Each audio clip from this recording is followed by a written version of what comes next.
हाय दोस्तों, this is Deepak and welcome to बॉमेक्सोम। और आज की वीडियो में हम बात करने वाले हैं ज्यूरेस गिटार के बारे में कि ये गिटार जो है आपको परचेज़ करना चाहिए या नहीं करना चाहिए, और अगर ये गिटार आप परचेज़ करते हैं इंटर्न का या ज्यूरेस का तो कौन सी चीज़ों को आपको ध्यान रखना चाहिए। तो चलिए वीडियो शुरू करते हैं।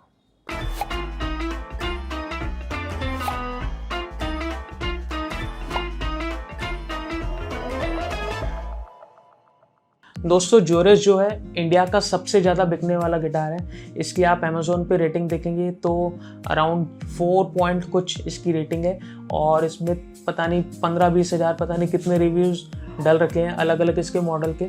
तो क्या रीज़न है कि ये सबसे ज़्यादा बिकने वाला गिटार है? दोस्तों, इसका एक ही रीज़न है कि इसका प्राइस जो है सबसे कम है। इस गिटार से सस्ता गिटार अमेज़ोन में अवेलेबल नहीं है।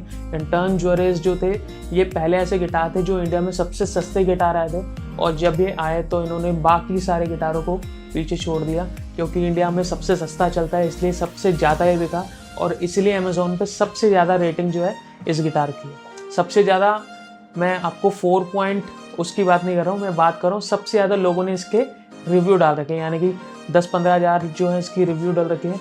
वो सबसे ज़्यादा रेटिंग जो है वो इसी गिटार की है और इंटर्न के गिटार की है। तो बात करते हैं इस गिटार में सबसे बड़ी प्रॉब्लम क्या आती है।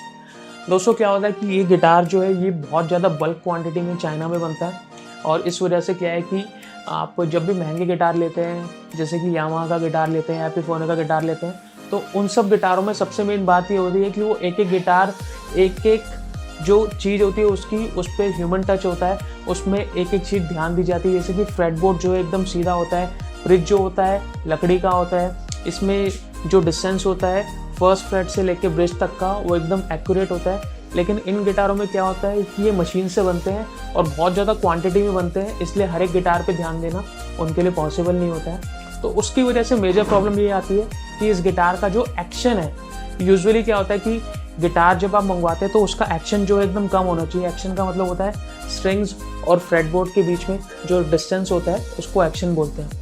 तो गिटारों का जो एक्शन होता है वो कम होना चाहिए बिगिनर्स के लिए, ताकि वो क्या है ईजिली गिटार को प्ले कर पाएँ। स्ट्रिंग्स को जब वो प्ले करते हैं तो उनकी उंगलियों में बहुत ज़्यादा प्रेशर नहीं पड़ना चाहिए, नहीं तो क्या होता है कि वो गिटार को प्ले करना ही छोड़ देते हैं। उनको लगता है कि उनमें इतना टैलेंट नहीं है या उनको ही ज़्यादा प्रॉब्लम हो रही है। लेकिन रियलिटी ये है कि गिटार का एक्शन हाई होने की वजह से गिटार में दिक्कत होती है, ना कि आप में। तो क्या होता है कि जब भी इसको परचेज करते हैं बहुत इंपॉर्टेंट रहता है कि आप इस गिटार का एक्शन चेक करें, क्योंकि अगर गिटार का एक्शन सही नहीं है, एक्शन यानी कि स्ट्रिंग्स और फ्रेटबोर्ड के बीच में डिस्टेंस अगर बहुत ज़्यादा है, तो क्या होगा आपको प्ले करने में बहुत प्रॉब्लम होगी। तो अगर एक ये वाली चीज़ इस गिटार में सही कर दी जाए तो मैं आपको बोलूँगा कि ये गिटार जो है फर्स्ट टाइम बिगिनर्स के लिए बहुत ही अच्छा गिटार है। यानी कि आप 5-6 महीने प्ले कर सकते हैं इसको, और सीखने के बाद आप एक दूसरा गिटार ले सकते हैं। लेकिन ये गिटार जो है बिगिनर्स के लिए है, प्रोफेशनल्स के लिए नहीं है। तो अगर आप इस गिटार को लेते हैं तो सबसे पहले चेक कीजिए कि आपका गिटार का जो फ्रेटबोर्ड और स्ट्रिंग्स के बीच में जो डिस्टेंस है वो बहुत ज़्यादा तो नहीं है, क्योंकि अमेज़ोन आपको 10 दिन की रिप्लेसमेंट वारंटी देता है। और अगर है तो उसको जल्दी से चेंज करा लीजिए, और ऐसा गिटार ले लीजिए जिसमें एक्शन कम हो, ताकि आप इजीली उसको प्ले कर पाएँ। तो बात करते हैं मेरी नज़र में गिटार अच्छा है या बुरा है।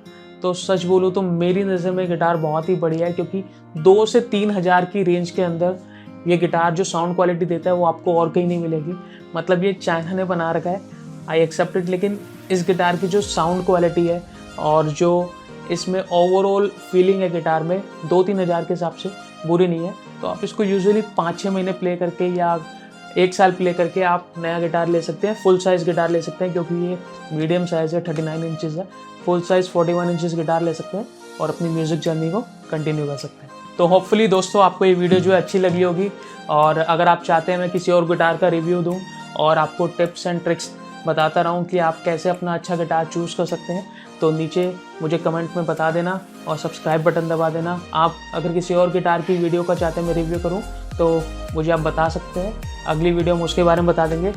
आज की वीडियो में बस इतना ही, मिलते हैं नई वीडियो में।